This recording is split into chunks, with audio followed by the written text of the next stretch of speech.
ओए बोलो ना। ना मत उठाओ इसको।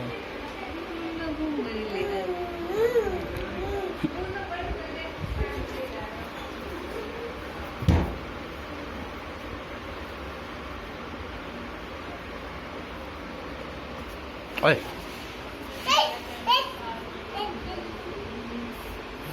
इन्हीं को ब्लॉग का नया वीडियो ना बना